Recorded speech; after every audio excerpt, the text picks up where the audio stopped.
Seorang bodoh menyatakan sakit hatinya seketika itu juga. Sangat reaktif.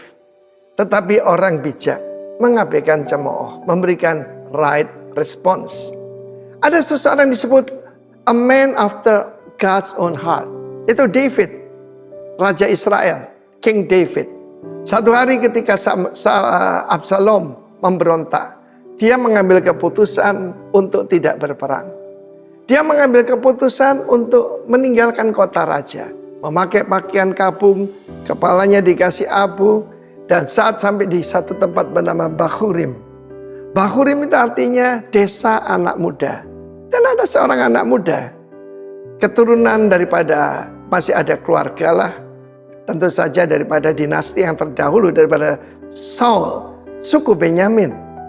Saudara, apa respons pada David ketika Shimei ini mengutuk dia, melempari dengan batu, menimbulkan abu. Saya lihat ya, kalau orang-orang lagi demo, dan dia mengutuk David, "Nyala kamu, penumpah darah, orang dursila."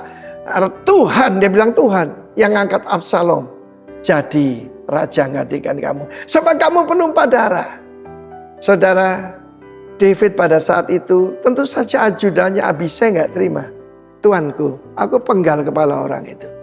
Tidak usahlah. Kalau Tuhan izinkan dia mengutuk aku, biarlah. Disinilah iman kepada David. Tuhan sanggup merubah kutuk menjadi berkat. Dalam hidup saya sering dihina orang. Saya sering dikutuk orang. Tetapi saya belajar dari David. Saya bilang, Roh Kudus yang dulu berkuasa pada David, tolong aku. Kalau Tuhan yang suruh kutukilah David, aku bisa apa? Biarkan saja. Biarkan saja. Saudara yang kasih Tuhan, saya percaya seluruh suku Benyamin sedang melihat ketika David mencegah Abisai untuk memenggal kepala dari Shimei.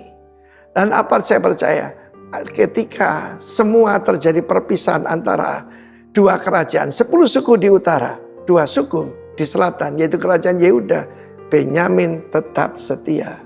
Dia melihat satu display tentang a great man. Ya, yang sungguh-sungguh. Allah mengatakan, the house of Saul makin lama makin lemah, the house of David makin lama makin kuat. Memberikan respons yang benar, itu penting.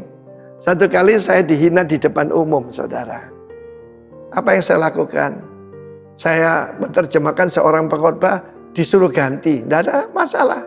Sengaja untuk menghina saya. Saya tidak kemana-mana, saya cuma tersenyum, saya duduk di sana. Dan ada seseorang berkata, "Pak, Bapak kok bisa ya? Bapak itu sengaja dipermalukan, dihina di depan orang. Bapak kok bisa begitu?" Saya bilang, "Saya ini alat. Kalau saya hamba saya bisa sakit.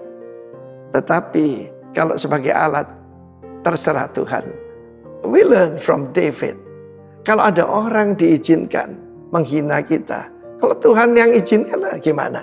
Ya, jadi kan itu setiap warga kerajaan, culture kerajaan kita adalah our greater David, yaitu Tuhan Yesus. Tuhan Yesus seringkali tidak memberikan respons, seringkali diam. "Apakah engkau Raja Israel?" Seperti katamu. Ketika dihina, dia tidak membuka mulutnya. Ketika Herodes bertanya, dia tidak menjawab. Herodes tidak punya legitimasi. Dalam hidup ini, saudara sebagai orang yang diurapi Tuhan, tidak bisa menghindar untuk tidak dihina orang. Biarkan aja. Saya belajar dari ibu saya. Biarkan 1000 orang menghina saya, asal Tuhan Yesus sayang saya. Dia bilang gini, pakai bahasa Surabaya, dihina itu tidak kalong tidak berkurang sedikit pun. I learn from my mom. God bless you. Tuhan memberkati. Amin.